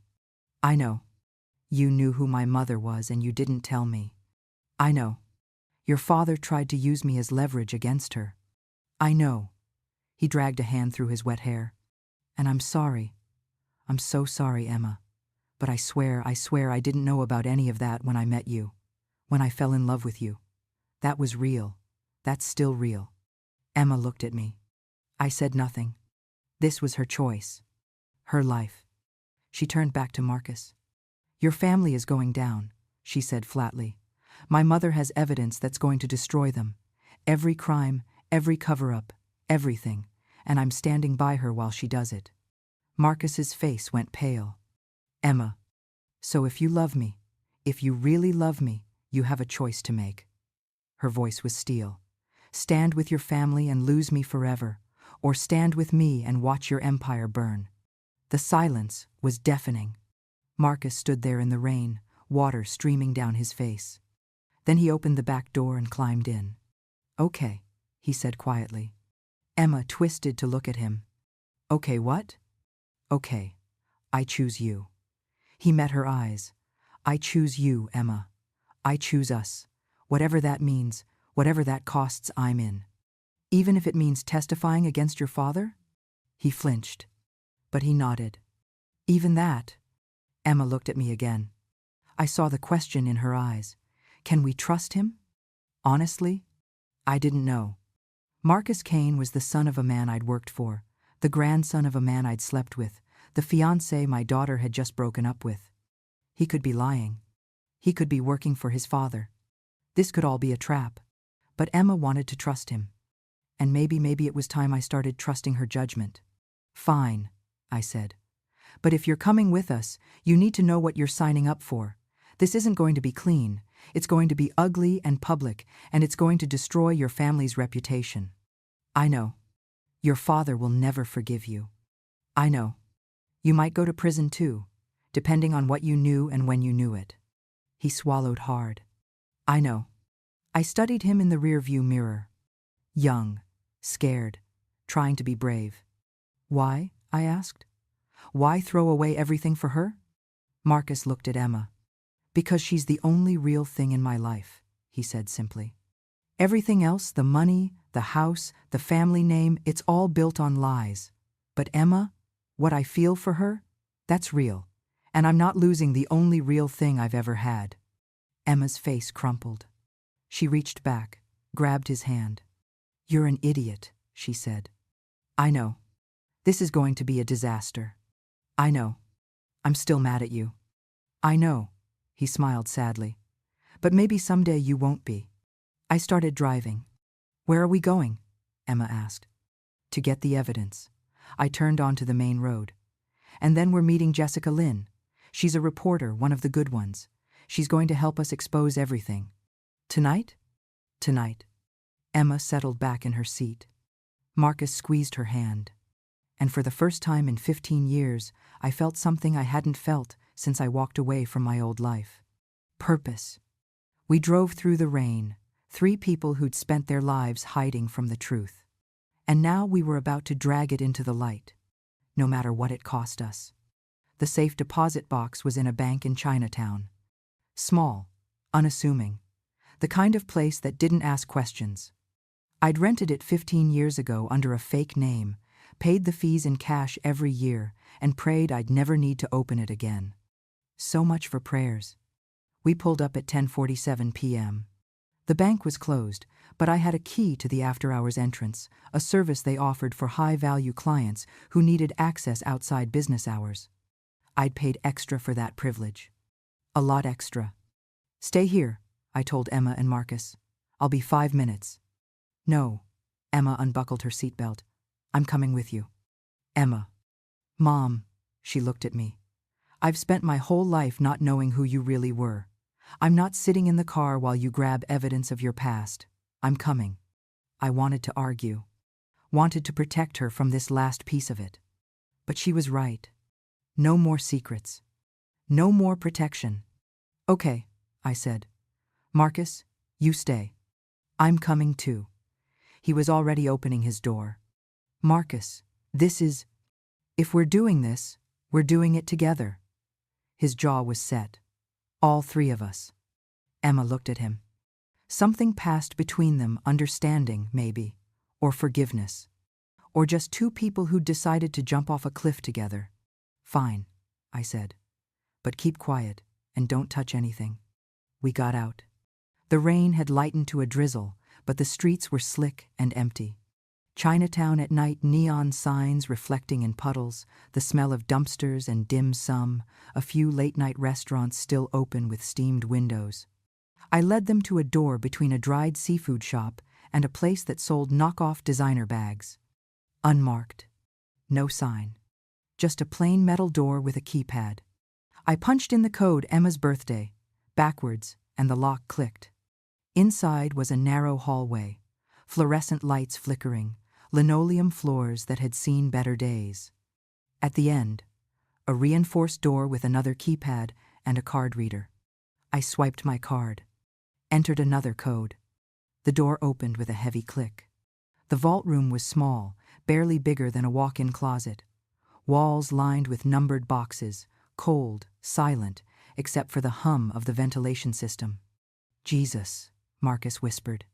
This is like something out of a spy movie. Quiet, I said. I found my box number 247 and used 2 keys to open it. The drawer slid out with a metallic scrape. Inside, 3 thick manila envelopes, 2 USB drives, and a burner phone I'd kept charged all these years. Just in case. Emma stared at it. That's it? That's everything? That's everything. I pulled the envelopes out.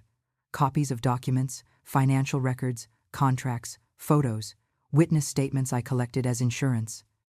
And the USB drives have recordings, phone calls, meetings, conversations I recorded without people knowing. That's illegal, Marcus said. I looked at him. Marcus, sweetheart, everything in here is illegal. That's kind of the point. He shut up. Emma reached for one of the envelopes. Can I? No. I pulled it back. Not yet. Some of this you don't need to see it. Not the details. Trust me. Mom? Emma, there are photos in here of crime scenes, of people who got hurt because of choices I made, of families who... My voice broke. Just trust me. You don't want those images in your head. She looked like she wanted to argue, but she nodded. I put everything in my bag, an old canvas tote that suddenly felt like it weighed 1,000 pounds. 15 years of sins. 15 years of secrets. All in one bag. Let's go, I said. We turned to leave. The door at the end of the hallway opened. Victor Kane stepped through. He wasn't alone.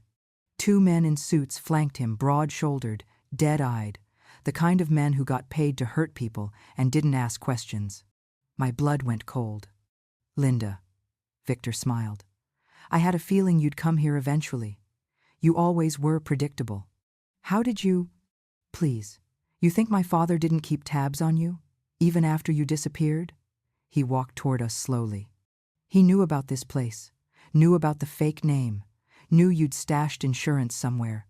He just never moved on it because he thought you were smart enough to stay gone. Get out of our way, Victor. Can't do that. He stopped a few feet away. You have something that belongs to me. Well, belonged to my father, but he's dead, so now it's mine.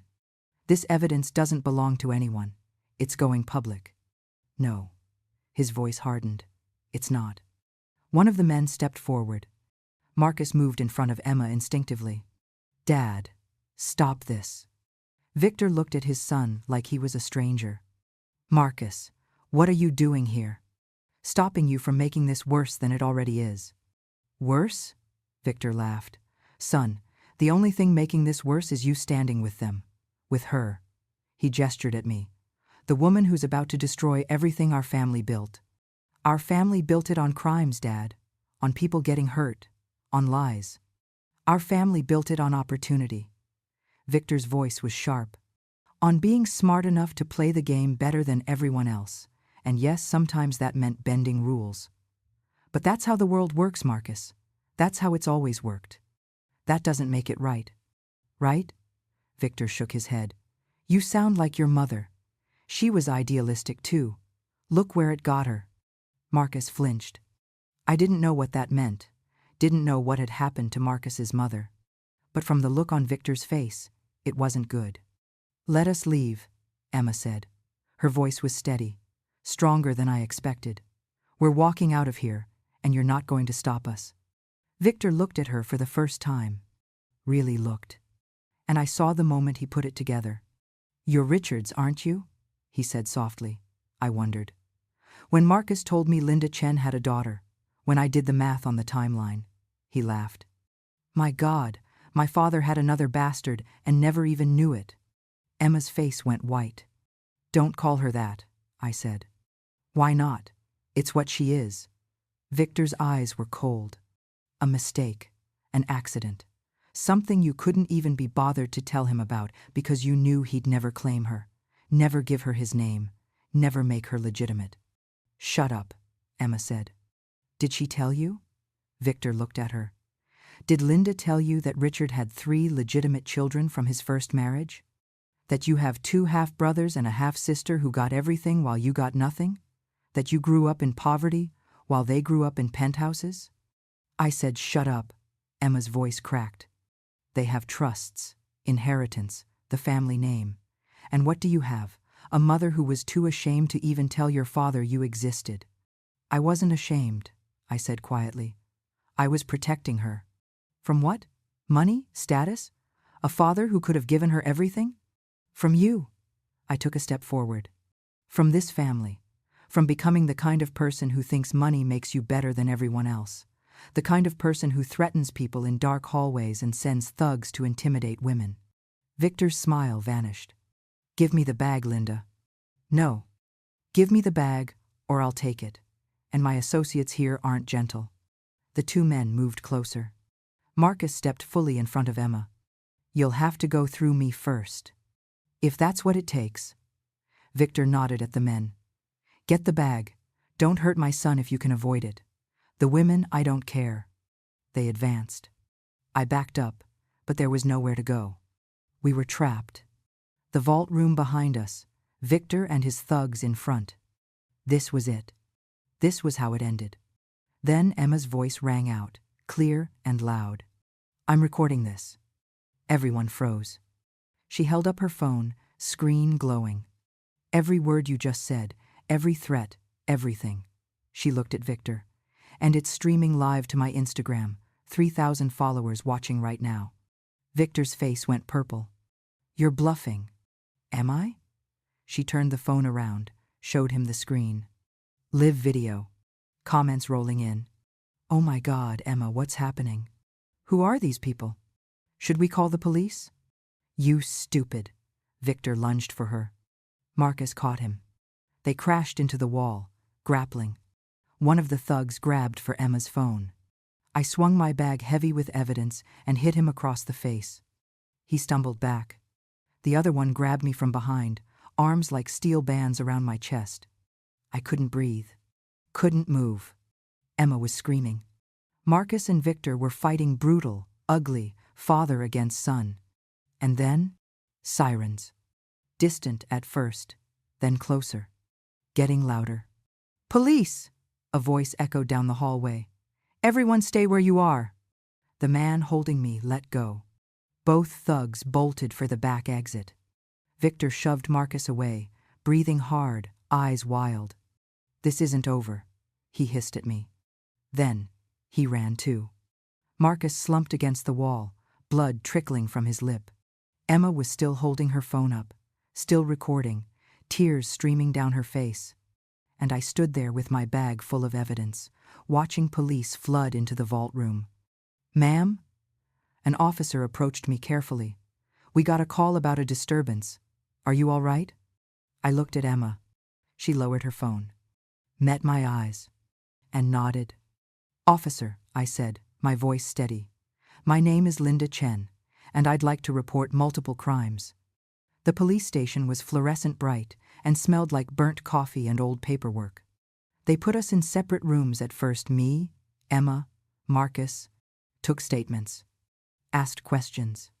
I told them everything, gave them the bag, the envelopes, the USB drives, the burner phone, 15 years of evidence. And I told them about Victor Kane, his father, the families I'd worked for, all of it. When I finished, the detective, a tired-looking woman in her 50s named Rodriguez, just stared at me. You realize, she said slowly, that you're confessing to multiple felonies, obstruction of justice, conspiracy, accessory to crimes ranging from fraud to MAB. She stopped. Miss Chen, you need a lawyer. I know. You could go to prison for a very long time. I know. Then why are you doing this? I thought about Emma, about the look on her face when she told me to burn them down, about 23 years of lies and the chance, maybe the only chance, to finally tell the truth. Because it's time, I said simply. Rodriguez studied me for a long moment. Then she called in the DA. By 3 a.m., I'd been formally arrested. They let me see Emma before they took me away. She was in the waiting area, Marcus beside her, both of them exhausted. When she saw me, hands cuffed in front of me, officer at my elbow, she started crying. Mom, it's okay, baby. It's not okay. You're going to jail. I'm doing the right thing. I smiled at her. Finally, after 23 years, I'm finally doing the right thing. But what about us? What am I supposed to? You're supposed to live your life. I looked at Marcus. Both of you. You're supposed to be happy and build something real, something that isn't built on lies. I don't know how to do that without you. Yes, you do. I stepped closer, even though the officer tensed. You're stronger than I ever was, Emma. Braver, better. You're going to be fine. When will I see you again? I don't know. Months, maybe. Years, if this goes bad. My voice broke. But I'll write, and you can visit. And when I get out, if I get out, we'll figure it out together. Okay? She nodded, tears streaming. I love you, Mom. I love you too, baby. So much. The officer touched my arm gently. We need to go, ma'am. I let them lead me away. At the door, I looked back one more time. Emma was in Marcus's arms, sobbing. But she was standing. Not running. Not hiding. Standing. And I knew whatever happened next, whatever price I had to pay, she was going to be okay. They took me to booking. Fingerprints. Mugshot. Orange jumpsuit. Cell with concrete walls and a metal toilet. I lay on the thin mattress, staring at the ceiling, and waited for morning. For the first time in 15 years, I slept without nightmares. They set bail at $500,000. I couldn't afford it. Couldn't even afford a tenth of it. But someone posted it anyway. I walked out of holding 3 days later, squinting in the sunlight, expecting to see Emma. Instead, I saw a man in his 60s wearing an expensive suit and a tired smile. "Hello, Linda," he said. "Been a long time." I froze. "Daniel?" He looked older, gray hair, lines around his eyes, a slight stoop to his shoulders that hadn't been there before. But it was him. Daniel Torres. The journalist I'd loved. The man who died in a car accident 15 years ago. Except he was standing right in front of me. Alive. "You're dead," I whispered. "No." He stepped closer. "Just very, very good at hiding." My legs gave out. He caught me before I hit the pavement, guided me to a bench near the courthouse steps. "Breathe," he said gently. "Just breathe." I couldn't. Couldn't breathe, couldn't think, couldn't process what I was seeing. How? The car accident was staged. He sat beside me. "After you warned me to run, I knew they'd come after me eventually. So I contacted some people who specialized in making problems disappear." Sound familiar? A hysterical laugh bubbled up my throat. "You faked your death." "I faked my death," he confirmed. "New name, new life, new everything. Been living in Canada for the past 15 years, teaching journalism at a university. Quiet life, safe life." "Then why are you here?" "Because I saw the news." He pulled out his phone, showed me the screen. Headlines. Dozens of them. "Fixer breaks silence. Decades of corruption exposed. Kane construction empire crumbles as evidence surfaces. Linda Chen arrested. The woman who knew too much." And photos. Me in handcuffs. Emma crying outside the police station. Victor Kane being led away by federal agents. "It's everywhere," Daniel said quietly. "Every major outlet. The evidence you turned over, Linda, it's massive. They're opening investigations into 37 different families. 42 separate incidents. The DA is calling it the biggest white-collar crime bust in state history." I stared at the headlines. Part of me felt vindicated. The other part felt sick. "I destroyed lives," I said flatly, "including my own, including Emma's." "You told the truth. That's not destruction. That's justice." "Justice?" I laughed bitterly. "I'm going to prison, Daniel. The DA offered me a deal 15 years if I testify against everyone. 25 to life if I don't. That's not justice. That's consequences." "You're right." He put his phone away. "But Emma won't be living in your shadow anymore. She won't be built on lies. That's worth something." "Is it?" I looked at him. "Is it worth never seeing her graduate? Never meeting her kids if she has them? Never being there for any of the moments that matter?" He didn't answer. Because we both knew it wasn't. "Why did you come back?" I asked. "After 15 years of hiding, why come back now?" "Because I saw Emma on the news." His voice was soft. "And I knew. I knew she was yours. She has your eyes, your determination, your—" "She has your stubbornness," I interrupted. "Your idealism, your stupid, reckless bravery." He went very still. "Linda, the timeline was wrong," I said quietly. "I told Victor that Daniel wasn't Emma's father because I thought you'd been dead for 3 months when I found out I was pregnant. But I did the math wrong. I was already pregnant when you left. I just didn't know it yet." Silence. "She's mine?" His voice cracked. "Emma is my daughter?" "Yes." He stood up abruptly, walked a few steps away, hands shaking. "You let me think for 15 years. You let me think I had no one, that I'd left behind nothing but a story that never ran, and a woman who—" He turned back. "Why didn't you tell me?" "Because I thought you were dead." The words came out sharp. "I got the call from Victor 3 months after you left. Car accident. Body burned beyond recognition. I went to the funeral, Daniel. I saw the casket. My voice broke. I mourned you. The funeral was real," he said quietly. "Just not my body. We used someone else, someone who died in an unrelated accident. Gave him my ID, my wedding ring, enough to make it convincing." "Your wedding ring." My stomach turned. "Your wife. You had a wife, Daniel. What happened to her? He looked away. She died, he said finally. 2 years after I disappeared. Cancer. I couldn't go back, couldn't risk it, so he stopped. I let her die thinking I'd abandoned her. Jesus Christ. Yeah. He sat back down, suddenly looking every one of his 63 years. So don't talk to me about consequences, Linda. I know all about them. We sat in silence. 2 people who'd loved each other a lifetime ago. 2 people who'd made choices that destroyed everything. Does Emma know? He asked finally. About me? She knows you existed, knows you were a journalist, knows I loved you. I hesitated, but she thinks Richard Kane is her father.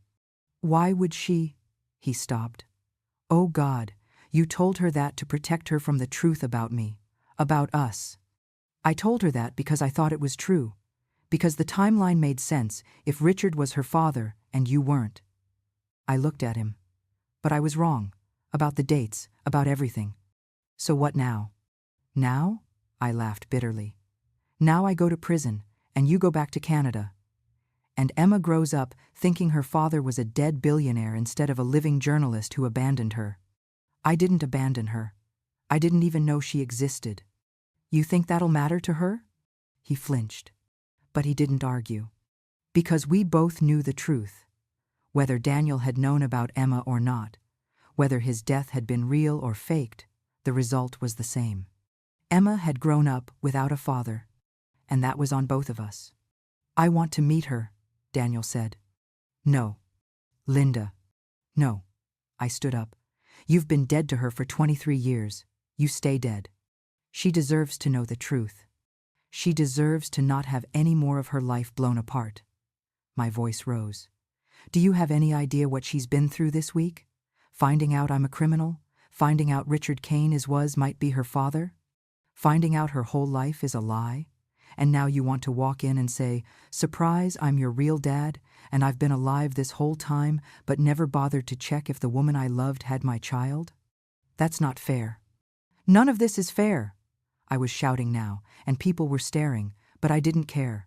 She's 23 years old, Daniel. She doesn't need a father showing up now. She needs… What? His voice was quiet, devastated.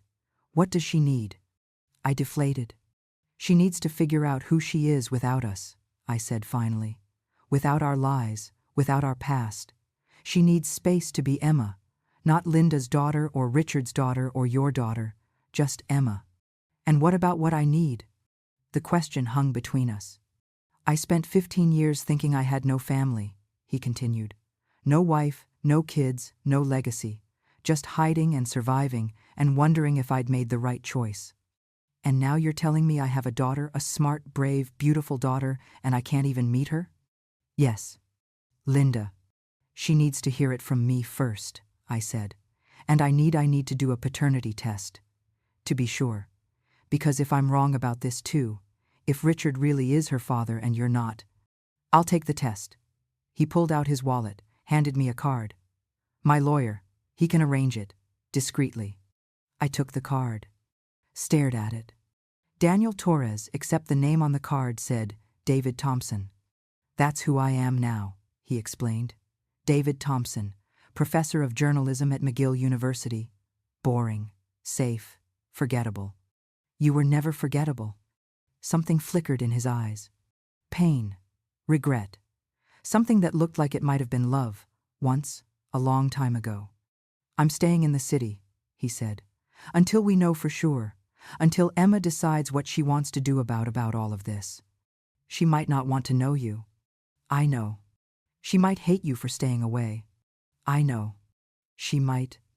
Linda. He took my hand. I know, but I'm staying anyway, because for the first time in 15 years, I have a reason to stop hiding. I wanted to argue.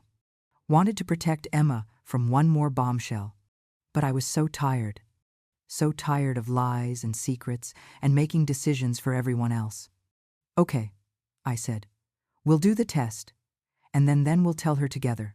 Let her decide what happens next. He nodded, squeezed my hand. Thank you. We stood there on the courthouse steps, two ghosts from each other's past, trying to figure out how to stop haunting the people we loved. My phone buzzed.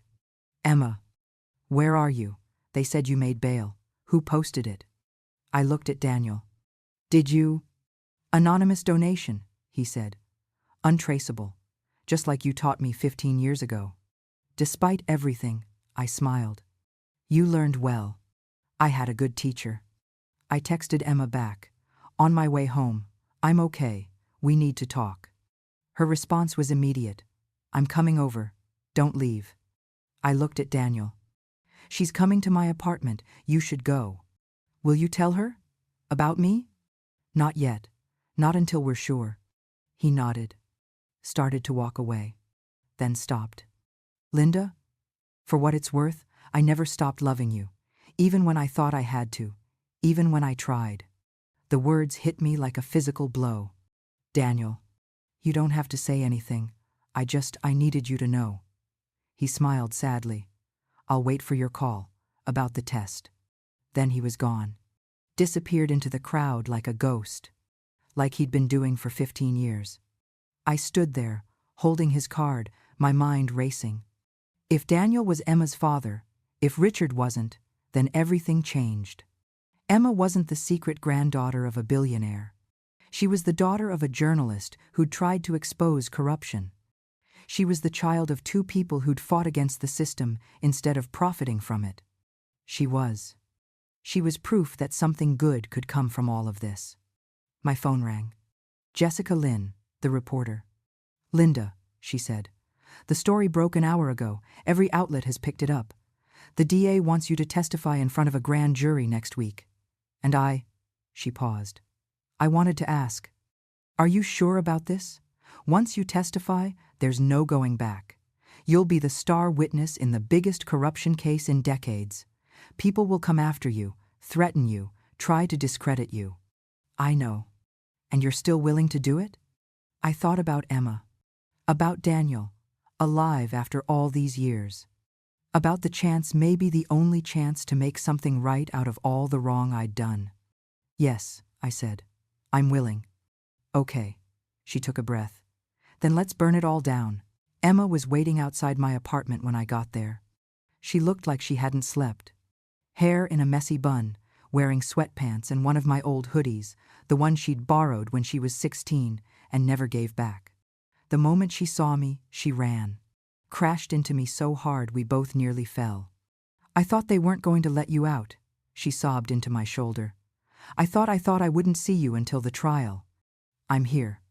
I held her tight. Someone posted bail. I'm here. Who? Who would post $500,000 for you? I thought about Daniel.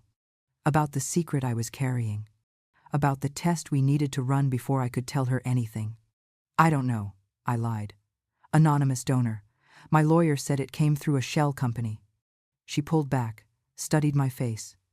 You're lying. Emma. Mom, I've spent 23 years watching you lie to me. I know what it looks like. Her voice wasn't angry, just tired. But you know what? I don't care. I don't care who posted bail or why. I'm just glad you're here. We went inside. The apartment looked smaller somehow. Dingy. Like going to jail for 3 days had changed how I saw my own life. Emma made coffee, terrible coffee, too weak, but I drank it anyway, and we sat on the couch. Marcus is at his apartment, she said. His father's lawyers contacted him. They want him to testify that you coerced him, that you threatened him into helping you. My stomach dropped. What did he say? He told them to go to hell. She smiled, but it was sad. Then they threatened to cut him off. No more trust fund, no more apartment, no more family. Emma. He told them to go to hell again. She looked at her coffee. So now he's broke and homeless, and his entire family hates him. Because of me, because of us. Where is he staying? A motel in Queens. He used the last of his savings for a week. She set down her mug. I offered to let him stay with me, but he said no. Said he didn't want to make my life more complicated than it already is. He's a good kid. He's an idiot. But her voice was fond.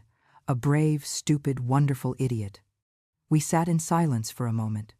Then Emma asked the question I'd been dreading. Mom, what's going to happen to you? I set down my coffee too. The DA offered me a deal. 15 years if I testify against everyone. 25 to life if I refuse. Her face crumpled. 15 years? It's better than 25. You'll be 73 when you get out. I know. I'll be almost 40. She stopped, pressed her hands over her mouth. You'll miss everything. My wedding, if I ever get married. My kids, if I ever have them. Everything. I know, baby. Then don't do it. She grabbed my hands. Don't testify. Don't take the deal. We'll run. We'll leave the country. Emma, no. Why not? Why do you have to be the one who pays for all of this? You weren't the only person involved. You weren't the one committing the crimes, you were just covering them up. Why should you go to prison while the people who actually hurt people get to? Because I'm guilty. The words were simple, final. I helped them. For money.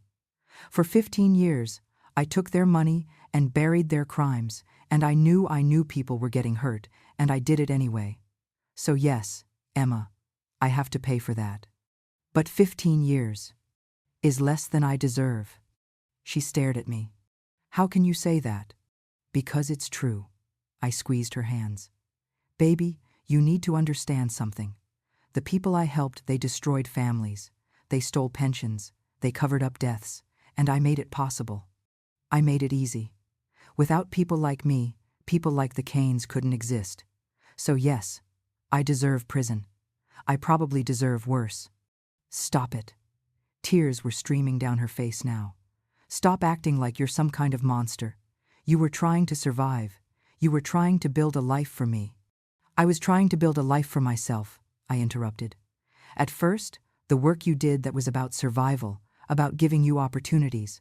But before that, before you were born, I did it because I liked the power. I liked the money. I liked being the person everyone came to when they needed to make problems disappear. I looked at her. I was a monster, Emma. And then I had you, and I tried to stop being one. But that doesn't erase what I did. She was sobbing now, full-body sobs that shook her whole frame. I pulled her close, let her cry into my shoulder like she used to when she was little and the world felt too big. I don't want you to go to prison, she whispered. I know. I don't want to lose you. You won't lose me. I'll write. You can visit. And 15 years it'll go faster than you think. That's a lie. Yeah. I kissed the top of her head. It is. We stayed like that for a long time. Eventually, her phone buzzed. She pulled it out, checked it. It's Marcus. He's asking if we're okay. Tell him we're okay. She typed something, then set the phone down. Mom, can I ask you something? Anything. Do you regret it? Any of it? I thought about that. About the choices I'd made, the life I'd lived, the woman I'd been. I regret hurting people, I said finally. I regret the families I destroyed, the evidence I buried, the crimes I enabled. I regret all of that. I paused. But I don't regret having you. And I don't regret walking away when I did. And I don't regret exposing them now. So, some of it. I regret some of it. She nodded slowly. I regret being ashamed of you, she said quietly. I regret telling you not to come to the party. I regret every time I acted like you weren't good enough, or smart enough, or, her voice broke. I was so cruel to you. You were young. You didn't know. I should have known. Should have seen how hard you worked, how much you sacrificed. Emma, stop. I pulled back to look at her. You were a kid who wanted to fit in, who wanted to belong. There's nothing wrong with that. And yeah, maybe you hurt my feelings sometimes. But you never stopped being my daughter. You never stopped being the reason I got up every morning. She hugged me again. Tighter this time. I love you, Mom. I love you too, baby. The paternity test took 2 days. Daniel David Thompson, whatever his name was, now met me at a private lab in Manhattan. Paid in cash. Used fake names. Just like the old days. We didn't talk much. Just gave our samples and waited. The results came back on a Thursday. I opened the email alone, sitting in my apartment, hands shaking so badly I could barely read the screen. Probability of paternity: 99.97%. Daniel Torres was Emma's father. Not Richard Kane. Not a monster. A journalist, an idealist, a man who'd tried to do the right thing and paid for it with 15 years of hiding. I called him. "It's positive," I said. "You're her father." Silence. Then, so quietly I almost missed it. "Oh my God. We need to tell her. Together." "When?" "Now. Tonight. Before I lose my nerve." "Okay." He took a shaky breath. "Where?" "My apartment. 7 o'clock. I'll tell her you're coming.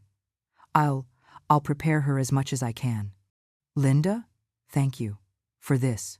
For—" "Don't thank me yet," I said. "She might hate both of us when this is over."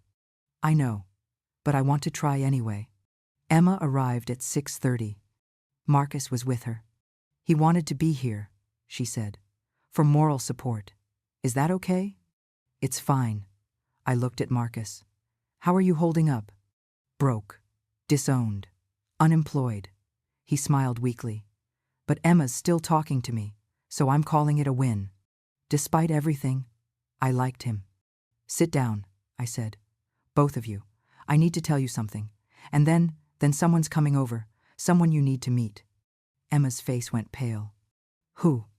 "Your father." "My father's dead." Her voice was flat. "Richard Kane died 5 years ago." "Richard Kane wasn't your father." Silence. "What?" "I got the dates wrong. The timeline. I thought Richard had to be your father because Daniel died 3 months after I got pregnant. But I was already pregnant when Daniel left. I just didn't know it yet." Emma stood up. Sat back down. Stood up again. "You're telling me you're saying that Daniel Torres is your father, and he's alive, and he's coming here in 20 minutes. That's not possible.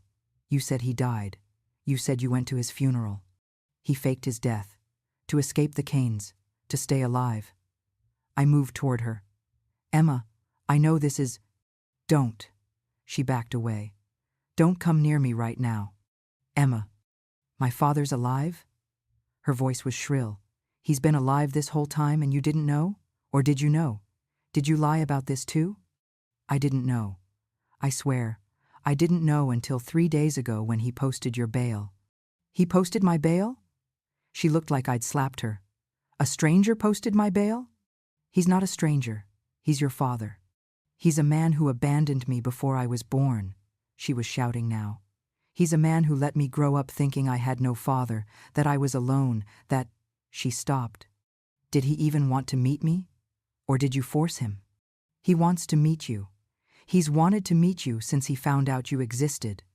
"Which was what, 3 days ago? In 23 years, he never once thought to check if the woman he supposedly loved might have been pregnant? Never once wondered?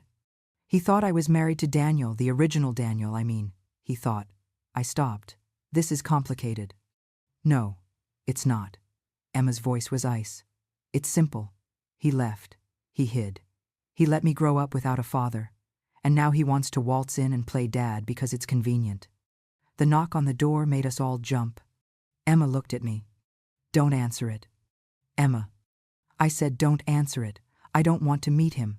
I don't want—" I opened the door. Daniel stood there, looking as terrified as I felt.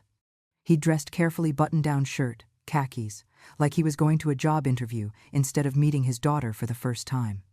His eyes found Emma immediately. "Hi," he said softly. "You must be Emma." She stared at him. I watched her face cycle through emotions: shock, anger, confusion, and then something else. Recognition. "You look like me," she whispered. "You look like your mother," he smiled.